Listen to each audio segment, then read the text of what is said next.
we all give a round of applause to Bro Henry Burgos.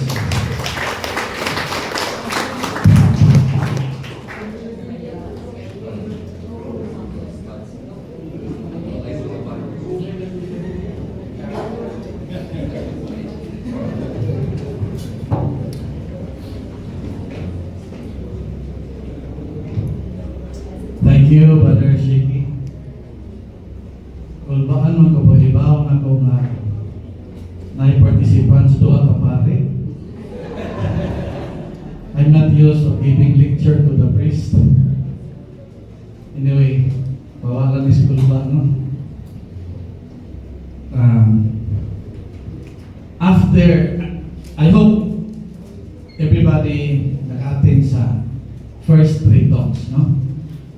Kay from there on, ato na tingaling ma-perceive how God manifested Himself, His loving kindness. Na kung sometimes, kung makaligot ta, He has way of finding us. No? Just like in the Old Testament,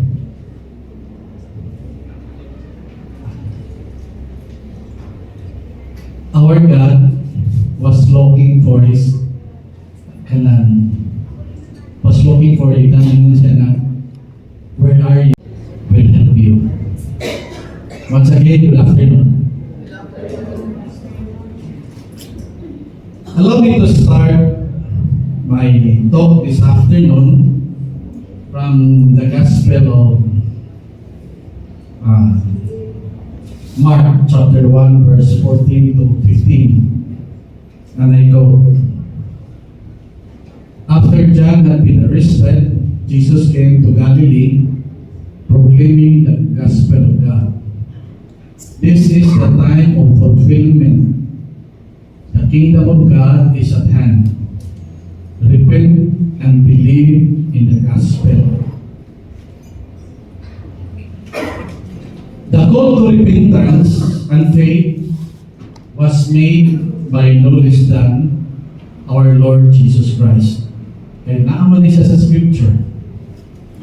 He made this calling with a prophetic remark that the kingdom of God is at hand. Ako din ang underline. Oftentimes, people relate the prophetic message, the kingdom of God is at hand, when natural and man-made catastrophe strike like the COVID-19 pandemic. And minumdo sa flash flood sa Valencia, Spain. Grabe po ito na panitabo. And the war across the globe, the Ukraine, the Russian, the Iran, no? The Israel, the Gaza. Kung kita na dito, mo yun na ito interpretation. Sometimes this phrase na the kingdom of God is at hand flash to the minds of those who have terminal illness. In the Christian context, let us try to understand what Jesus meant here.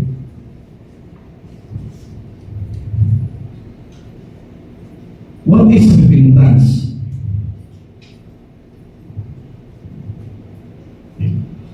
Repentance is used as a noun, while to repent, next. Okay.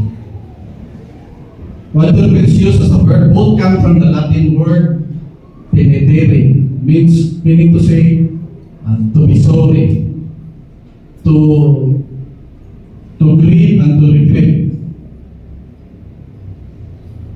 In the Christian context, it refers to a change in direction or to reform, accompanied by a significant change in our lifestyle, dropping an old set of ideals and values by which we live our lives.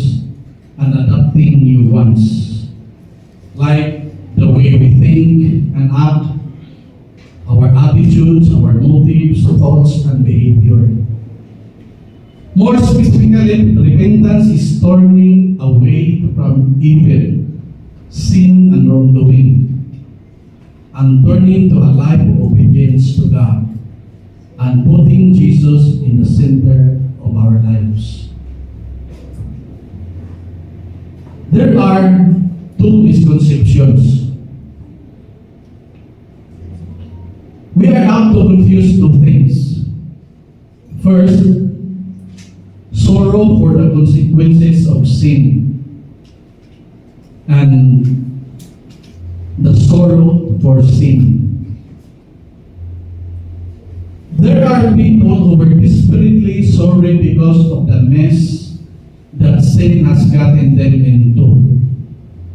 But these people very well know that if they could be reasonably sure that they could escape the consequence, they would do the same thing again.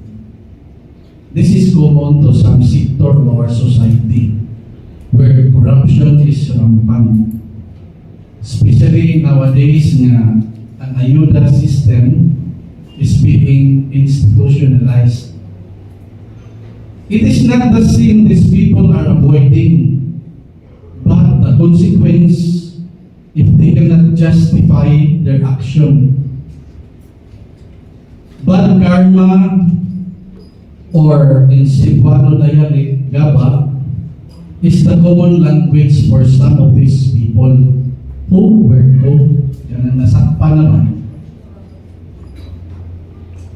Anyway, I have my own share of bad karma. Many years back, before I joined the PCBP, I was diagnosed of having a herniated disc, or commonly called slip disc, in my spinal column.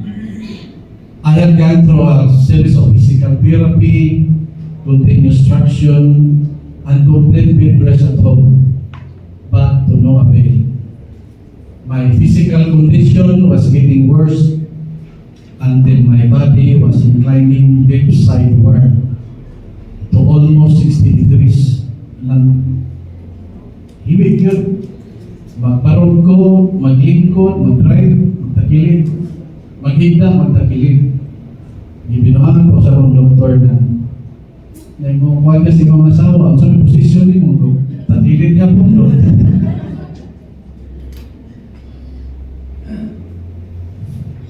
Where I could hardly wear my socks, shoes, and even underwear, lisod yung kayo hapon. Kanang akong wife, motabang nagsulong sa medyas, akong underwear. Di pa tigil ni Sura, no? My orthopedic doctor suggested that I have to undergo some surgical operation. Pondering my situation, almost instantly, my conscience was telling me that perhaps gaba na ni ang naitabo na ako sa akong asawa for my past indiscretion. Brothers and sisters, real repentance means that a man has come not only to be sorry for the consequence of sin, but to hate sin itself. Repentance does not depend on feelings, but an objective decision to accept God's righteousness into one's life and reject anything that may not be compatible to His holy will. What shall we do? In order to obtain God's mercy, let us practice the following. First, be honest. Mauni ang advocacy sa PCBP. Sincerely, let us admit that you are not perfect, that you have sin in your lives. Let us call a speed a speed. If it is a sin, do not call it a growth experience. Second, exercise humility. It does not mean getting down on yourself Rather, be willing to change and be willing to receive help. Third, renounce sin. No one can be truly repentant of past sins without desiring firmly to live a life more dedicated to become holy, as God is holy. Yet, such holiness can only be attained by turning away from sin and decide not to do it again in the future occasions. As I have mentioned a while ago, I was once unfaithful to my wife. But that was more than 30 years ago before joining the BCBP. And with God's grace, I never made the same sin again. I really avoid making the same mistake. Fourth, asking God's forgiveness. In the first letter of John, chapter 1, verse 9, if we confess our sins, He who is faithful and just will forgive us our sins and cleanse us from all wickedness. However, there is a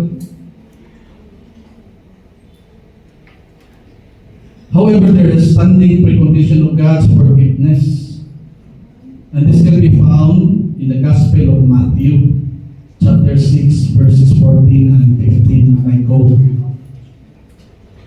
If you forgive others their wrongs, your Father in heaven will also forgive yours. If you do not forgive others, then your Father will not forgive you either. In Therefore, brothers and sisters, forgiveness is a give and take process. Several years back, one of our trusted employees stole from us a substantial of cash amount. It happened also during the time when our former family food business started to experience losses. Kaya medyo naglisod naman. My first reaction was to blatter the incident and run after the perpetrator. But leading thing is, I was led to read a scripture in the Gospel of 6, verse 30.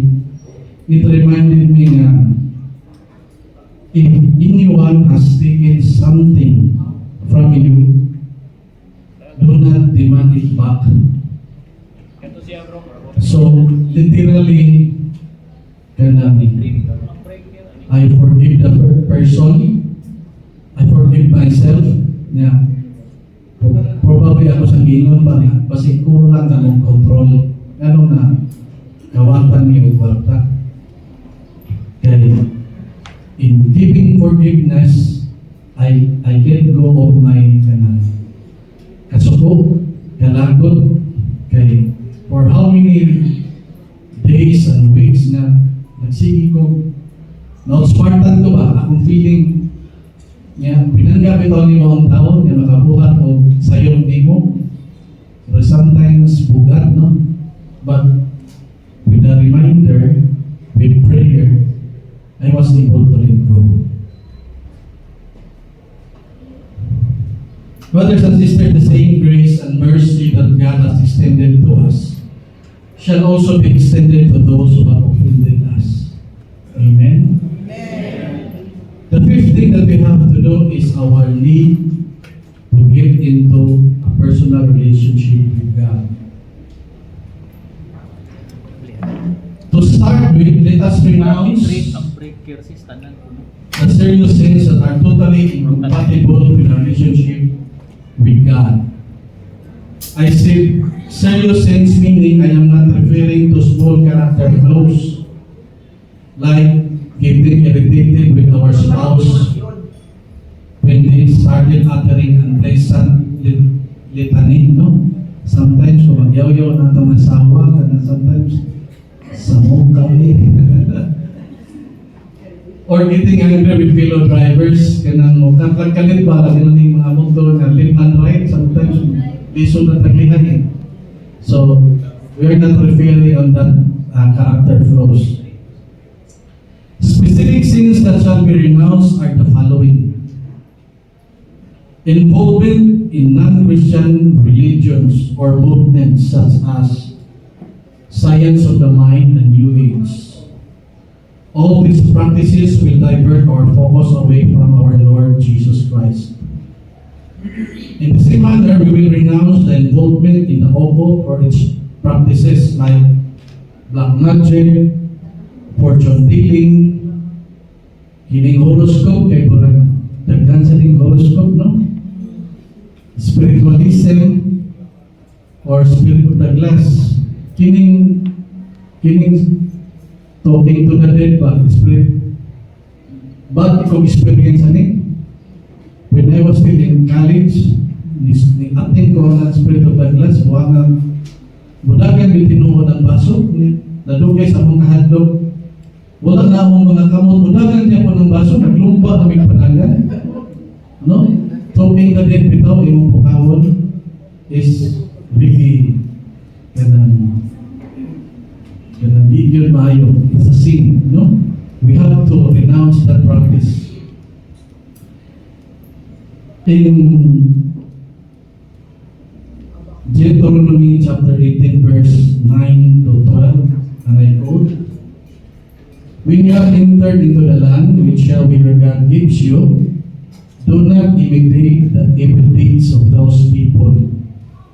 You must not have in your midst anyone who makes his child pass through the fire, or one who practices divination, or anyone who consults the stars, who is a sorcerer, or one who practices enchantments, or who consults the spirits, no diviner, or one who asks questions of the dead. For Yahweh abhors those who do these things, and it is precisely for this reason that He drives them away before you."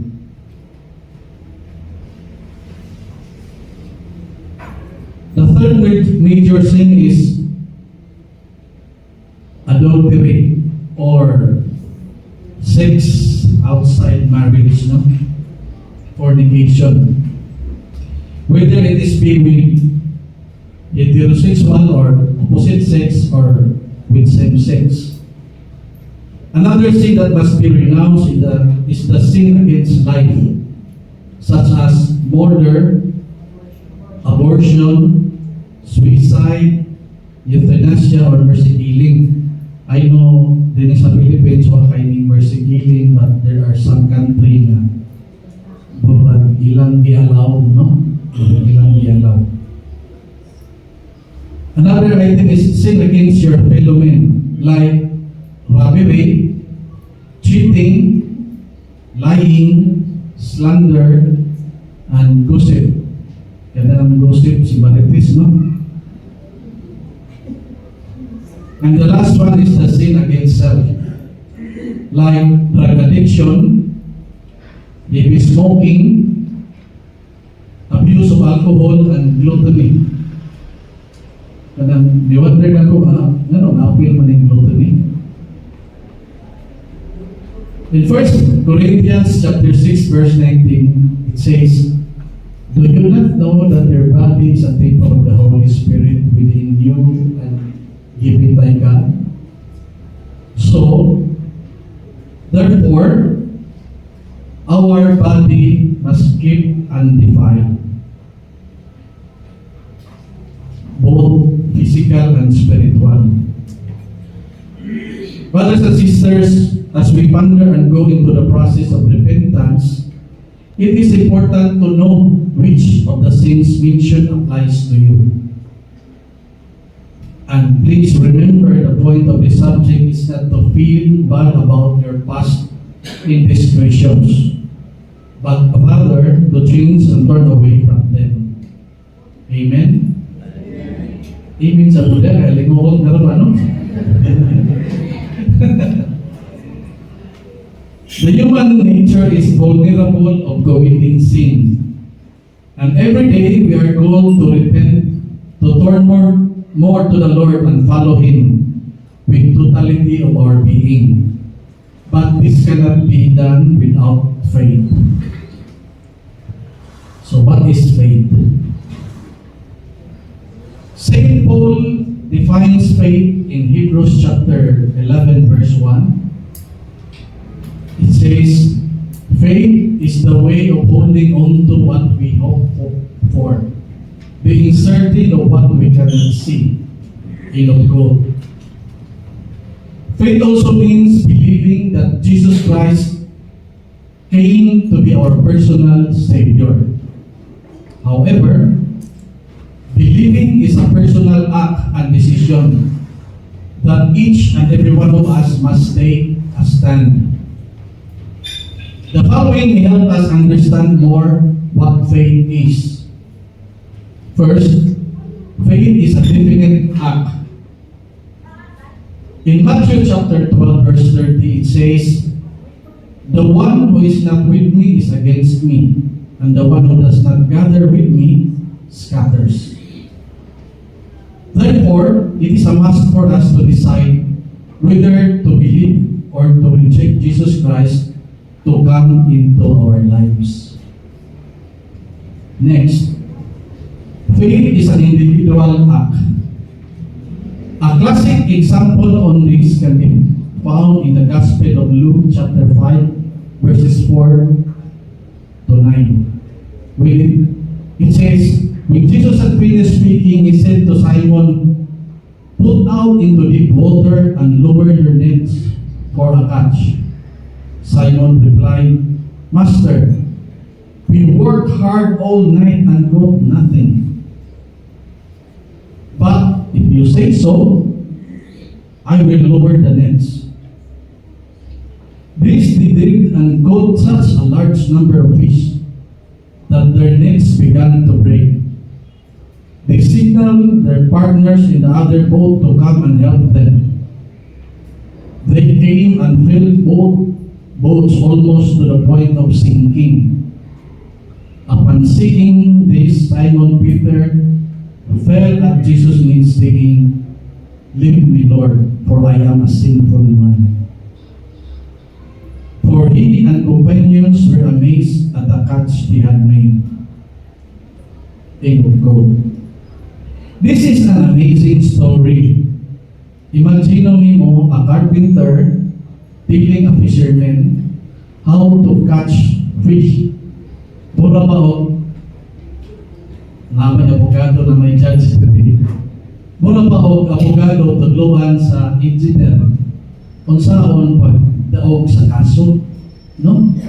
Sometimes pura hinahanglan og kanang grabe nga pagtuo ba, no? So this is what they do, the apostles, no?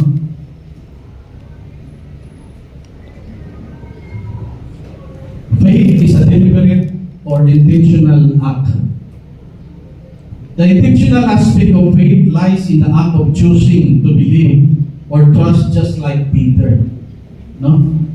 You do not have to wait for a supernatural light to flash upon you from heaven, or an emotional experience to overtake you like sickness, misfortunes, or death of a loved ones. You can choose to believe to the promise of the Lord when He said, "Surely I am with you always to the very end of the age." That is from Matthew. Faith is an urgent act. It is urgent because time is passing and the future is uncertain. In Matthew chapter 24 verse 24, it says, "So be alert, for the Son of Man will come at the hour you least expect." Kaya last year, nami kauban si PCBP sa Cebu Southwest niya. He was 49 years old. peak of his business, nindot na kaya construction business. All of a sudden, nagduwa ang things na healthy kayo, all of a sudden, na-stroke, namatay. So, dili yun matagaan ang panahon, no? Dili matagaan, dili makita sa edad sa atong kanang structure na healthy ta, no? So, dili yun na ito masiguro, no?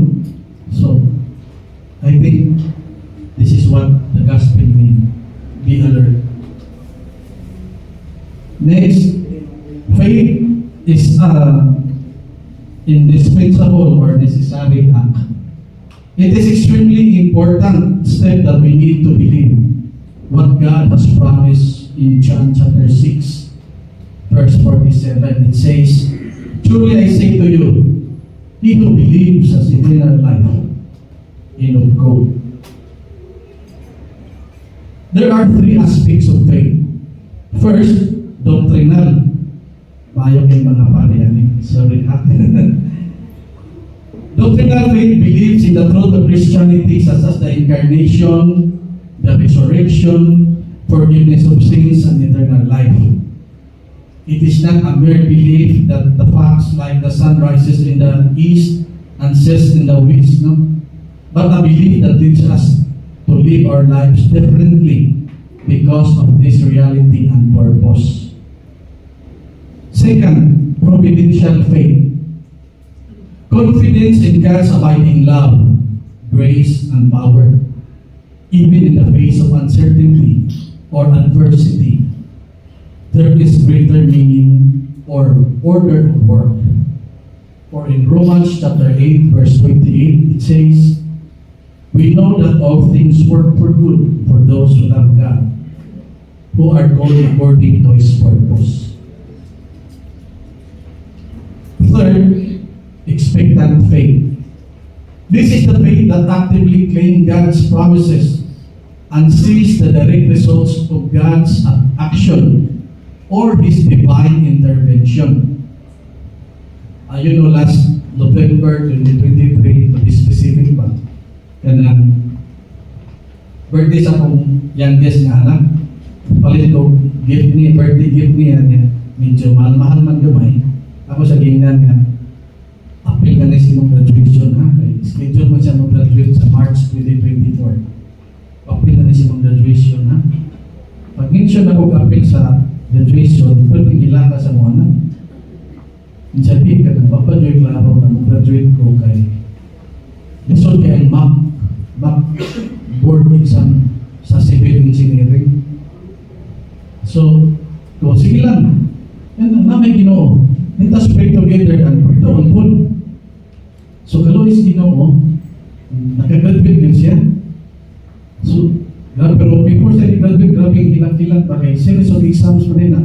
Pagbuka, first, second, third, fourth, until such, ang last nga, ihatag na exam, kung di ka kapasar, di na juga kapasok. Dito sa last exam, nakapasar, pertintaw na yung hilaka, no? Pasalamat siya sa Ginoo. And this year, takes a board, ipasar po siya sa board. So, and grabe ang pasalamat sa Ginoo. God's unseen helping hand bounds no limit. And this can be seen through authentic faith. Believing that He will never forsake us nor abandon us, and that there is nothing impossible with God. Amen? In summary, repentance without faith is nothing more than a remorse or regret, like Judas Iscariot. Go to process pagpasol. Instead of going back to his master, he goes straight and hung himself. Makakita mo sa difference, no? Nasa remorse. Ang iyang remorse, just like other disciple, ibalik mo sa Ginoo. But he was overwhelmed by the remorse. He goes straight and hung himself. And faith without repentance makes nothing more than a far escape, no? Though, ang ako ihatag din ang example is the one of the hanging criminals in the gospel. Dini. Ma-famous lang yung reading during Bethel season. One of the criminals hanging with Jesus who insulted Jesus saying, "So you're the Messiah. Save yourself and us as well." So mauna siyang klase sa tao nga kanang ang Ginoo para fire escape pa. Kung natay kinanglanon, dita mo sampit. O kung natay kinanglanon, dita mo sampit, no? But the other rebuked him, saying, "Have you no fear of God? You receive the same sentence as he did. We deserve the punishment. This is payment for what we have done." Wapo kini nga aksyon sa usa ka kriminal na kanang ang iya bitaw pag-angkon sa iyang punishment nga okay ra ni kay nakasaman ta baptisman ang isa nga nung apil man rin nato. So this is very good example. There shall be a work of repentance and faith upon the sinner's heart before salvation can become a reality. Now you have heard the repentance and faith are inseparable like the head of the tail of the Kohen, no? Ang kanatong sinsiyo, lagi na siya head and tail. Bali-bali, so bali, kung 20 na nga kwarta, 20 na siya, no? They are inseparable. Anyway, and here's my final challenge.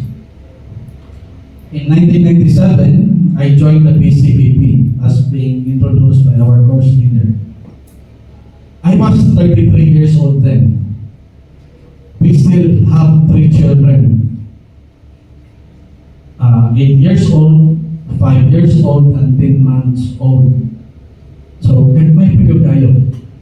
We live in a small village in Minglanilla. I think na ito Minglanilla din nga madungan ako Simba St. Francis. So, you know, okay. Just imagine we don't have service vehicle then. Me and my wife were both employed and working here in the city of Cebu. Now our 5 children are grown up, and the youngest is now 24 years old, civil engineer. They have graduated college, all of them. It was 28 straight long years. Like so namin brother John dito kay batch mami sa CLP. Batch sa LP 15, 1997. So, looking back, I was involved in service there is a PCBP in different capacities.